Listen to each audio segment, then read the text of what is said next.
What's up, Average Dad fans? Welcome back to another video. And today we're talking about this. No, not the Xperia 1 Mark 3, 4. This is, in fact, believe it or not, the 5.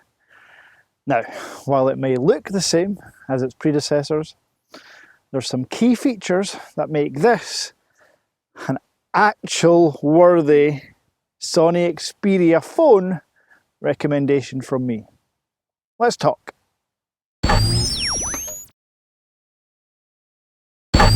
So, again, build-wise, looks-wise, this is a Sony Xperia smartphone.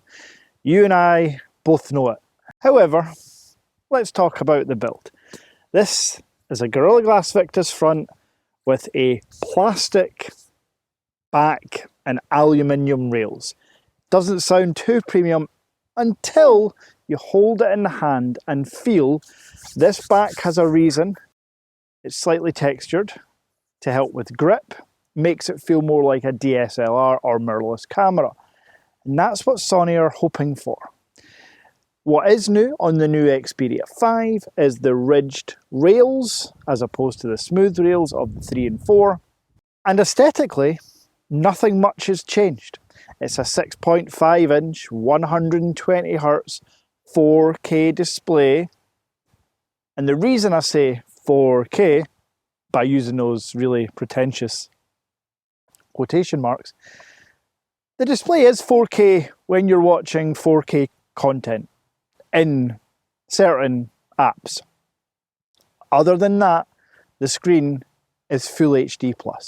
Yes, trust me, even if you have it in creator mode, 4K turned on, it's a Full HD+ resolution screen, and that's okay. It's a fantastic screen. It looks brilliant, colours are punchy, the sharpness is spot on.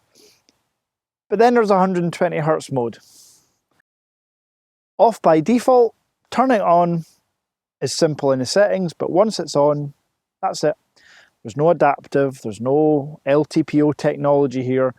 You're using 120Hz at all times. One thing the Xperia 1 Mark 5 has going for it is the new Snapdragon 8 Gen 2 chip.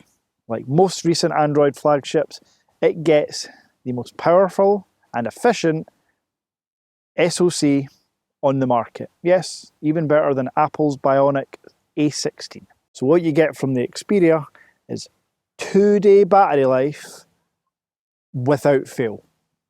I say without fail. If you're going to game intensively on it or take 4K video at all points, you'll probably kill the battery in a day and a half. Now also internally, along with the Snapdragon 8 Gen 2 chip, it's paired with Android 13. Again, a fantastic iteration of the Android operating software. And Sony don't put much of a skin on it. And I'm okay with that. I like the stock Google feel. There's still customization you can do, there's still tweaks.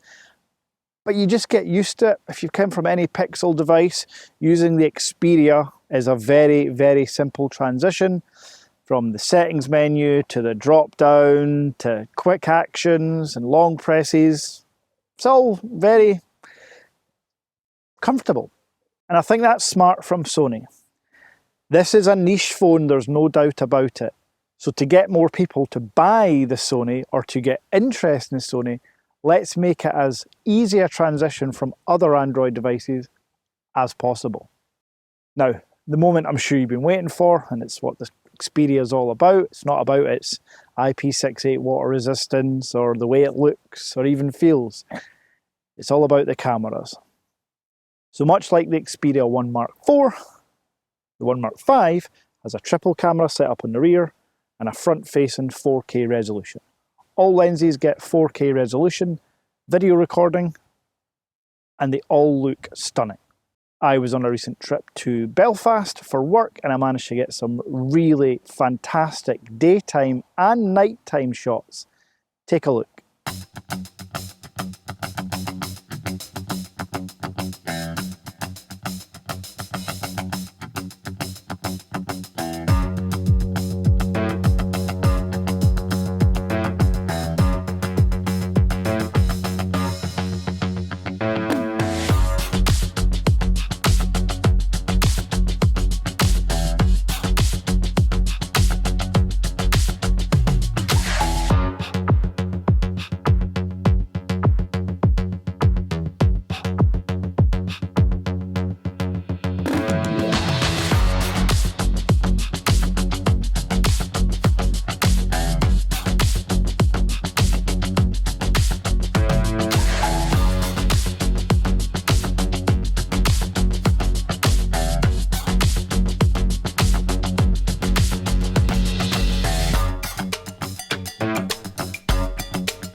Now, the reason those videos and photos were all capable and look so amazing in my opinion is all due to a new sensor inside.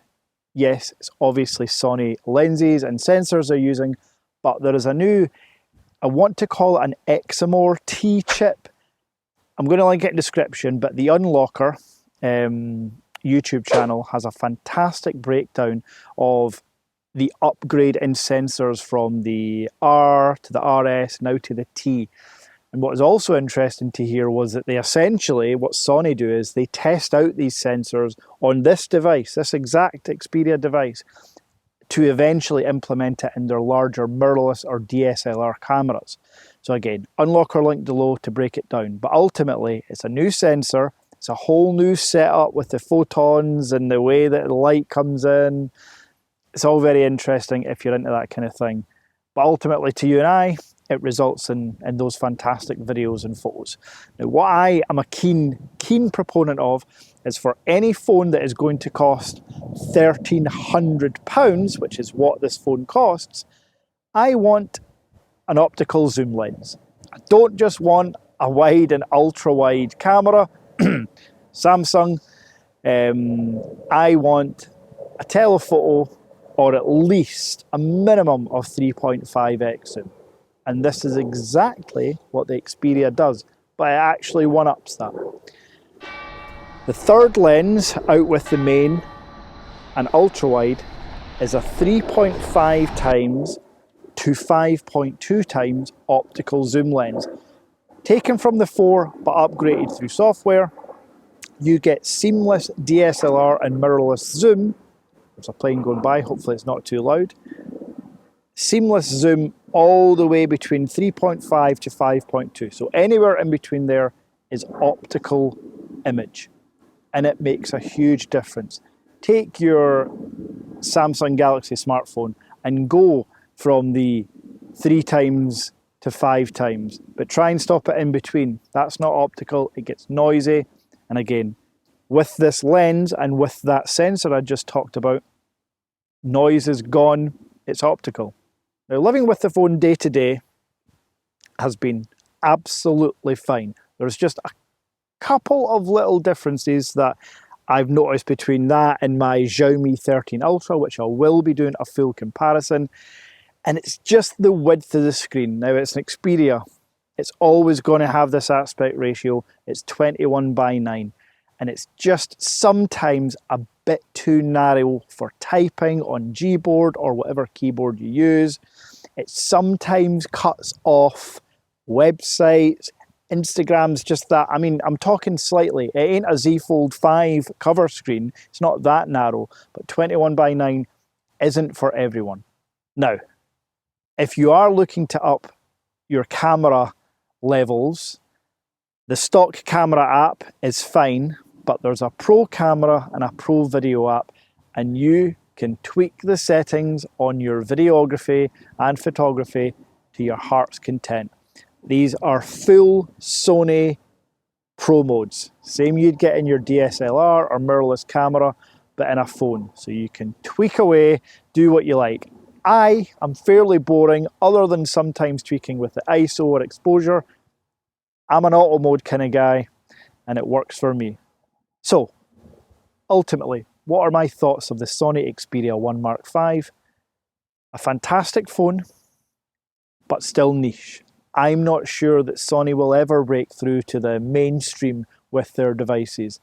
But if they continue to make phones like this, enthusiasts like myself will appreciate it, and more will buy and switch to. I already know many creators that use this as like a second phone or just for their camera. So if you're looking to purchase it, you can actually get a cheaper version, still the global ROM, but from WONDA Mobile, link in description. And if you've got any questions on the device, pop them down in the comments below. And until next time,